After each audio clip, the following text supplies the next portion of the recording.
Welcome to our sound design course, and I'm the head of Drama Audio Studio. With the help of this course, I'd like to share with you our company's approach to creating sound design. For more than 7 years, Drama Audio has been creating music and audio design for various media projects. During this time, we've had an opportunity to work with a huge number of big and small companies all over the world. In order to get a clearer picture of what our work is about, let's watch our show reel.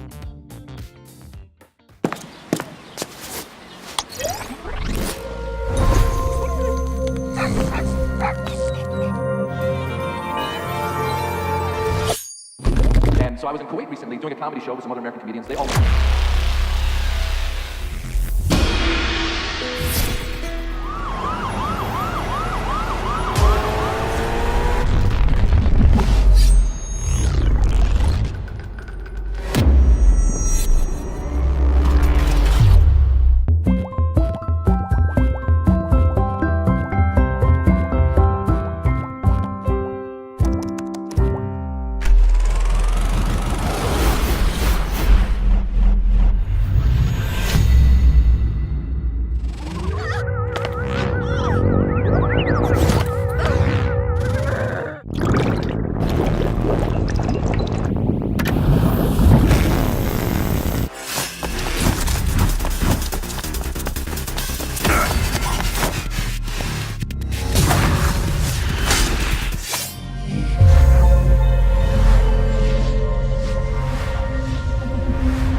The production of any visual content just happens to be mainly focused on the user's visual experience.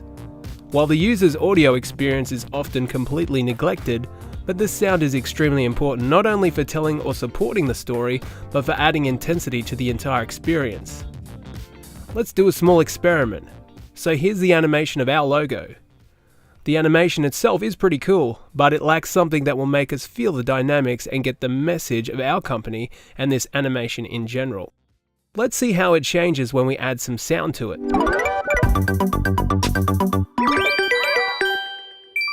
You might have noticed that the sound allows us somehow to feel every detail of the animation and really gets its dynamics.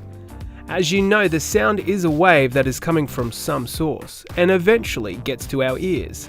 So the sound is literally touching us, and it is a powerful tool that helps us to kind of touch the animation and feel it physically. Moreover, we also use sounds to create the atmosphere and the mood to reveal our idea. In this case, we're talking about our studio's idea and the way our audience perceives us, the mood and emotions our work is associated with. Sound design is not only a way to create some kind of sound image or an atmosphere for some event. Sound design is a tool to tell a story, but of course, as with any other sphere, you need to study and practice it a lot. Sound design is used in many industries. If we consider in engineering, for example, modern electric cars need some special engine sound which will make the car safer for pedestrians, yet the sound should not be too loud or too disturbing. It should tell the brand of the story as well, and that's when professional sound designers come into play. Sound design in the music industry gives us a chance to create a new brand and unique sound for popular tracks. In movies and video game industry, sound design allows creating completely new worlds, like in Hellblade, where a massive part of the interaction with the game world is built upon the sound. Sound designers can use their skills in any industry where the sound is needed, because the way you work with sound would be pretty much the same everywhere. But it's important to choose the sphere you'll enjoy working in. For example, we're using our sound designing skills to help startup companies tell about themselves and the products they make. Let's consider the benefits sound can give to an audiovisual artwork. First of all, it allows to expand the screen borders. What does it mean? we're limited by the borders of the screen we're looking at. We see some visual actions on the screen, but with the help of the sound, we can add some new details to the visual image on the screen. Let's watch an example.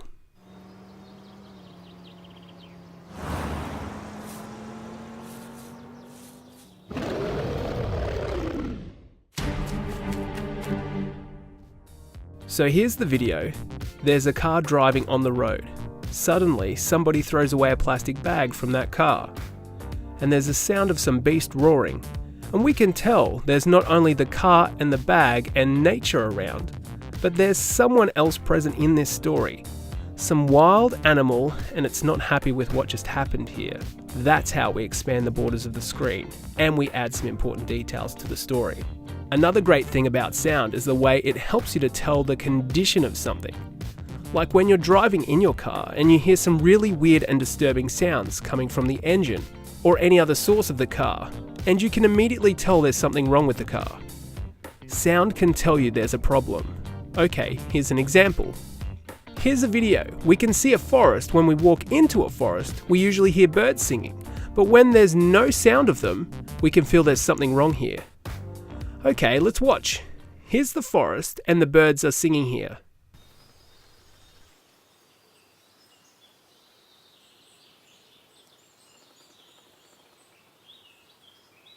But here the birds are not singing, and there's nothing but the sound of the wind.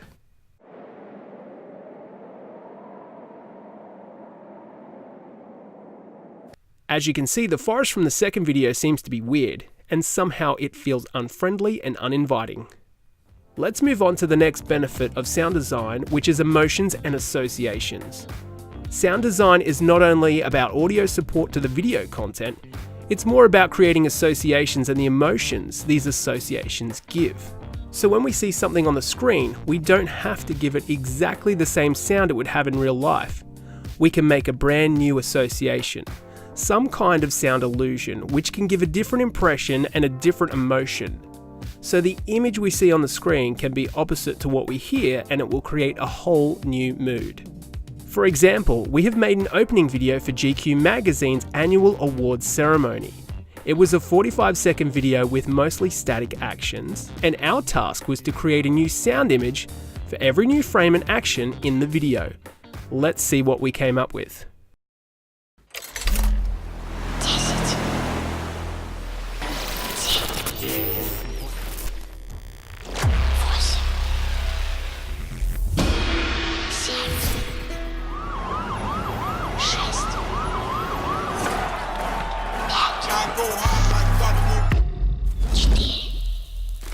Я календарь.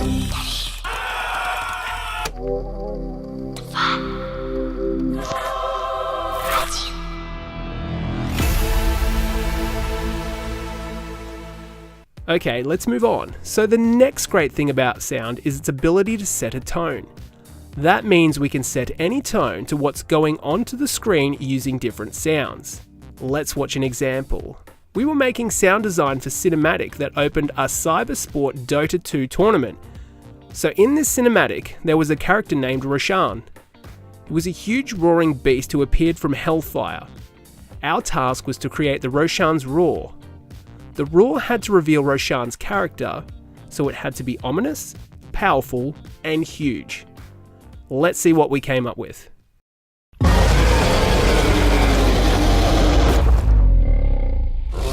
But what if we gave Roshan another sound? So here's another version. The character looks completely different now. We still see a huge threatening beast, but his voice makes him rather a cute character, and he doesn't appear to be scary anymore. Though visually, he is still pretty frightful. Okay, let's move on. What does the sound on the screen consist of? We will find it out using an example. So here's an explainer video about the airport in Vancouver, and what it could look like in 2037. An audio mix of this video consists of 5 main elements. First, the ambience. An ambience or atmosphere is a background noise that helps us to understand where the action takes place and what kind of action it is. It can be the sound of a forest or usually some busy city noise, for example, so the atmosphere helps us to immerse into what's going on the screen. In this video, the action first takes place near the airport. It may be a city, and we can hear cars passing by and all those typical city sounds. The next action takes place inside the airport, and again we can hear all those typical sounds. Next, Foley sounds. Foley effects are the sounds that follow the character's moves or any other movement on the screen. For instance, it could be the sound of the swishing of clothing or the character's footsteps. Foley sounds help to create a sense of reality on the screen.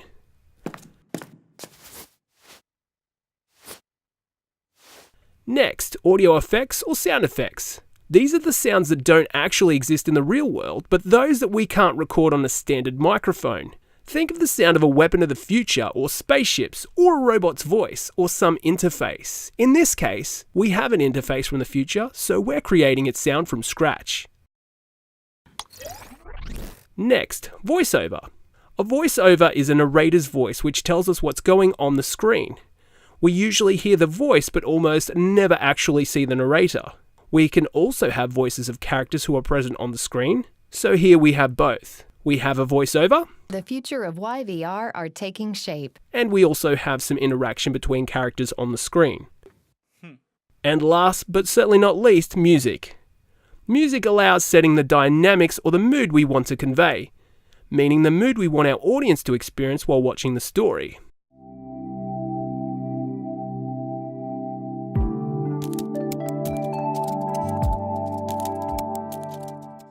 Note that a typical explainer video or visual essay doesn't always include all those 5 elements. Sometimes it only has some music or a voiceover and some sound effects, but sometimes we have a full sound design with an atmosphere, Foley sounds, etc. We need to balance in the right way, and we need to adjust the volume balance for all of those elements. Let's move on to the tools you need as a sound designer, and to tell you the truth, we don't need that much today to get a great result. So as hardware tools, you'll need a laptop, a sound card, headphones, and a recorder that helps us to stay mobile. The main software tool sound designers need for work is a digital audio workstation, or a DAW. In our studio, we're using Cubase. VST and audio plugins for creating unique synth textures, and also plugins to process recordings or even to create new unique sounds from them. Also sound libraries. It could be some third-party sound library or your own one, created with the help of recorders or made up with synthesizers. Drama Audio Studio has released 2 free audio libraries, and you can use them for both commercial or non-commercial projects. The first library is helpful when it comes to making sound design for explainer videos, and the second one will help you for when you're working with some interface. Okay guys, well that's it. That was a brief overview of what the job of a sound designer is about. You also have learned what sound design is, and what the sound on screen consists of, and what advantages of sound in visual media are. Together with Motion Design School, we are launching a course on creating sound design for explainer videos and visual essays. In this course, we'll share our personal experience creating engaging sound effects of high quality, and we'll do our best to share with you all our expertise we've gained. If you want to make truly awesome stuff with great sound design, you're welcome to Sound Design for Animation course.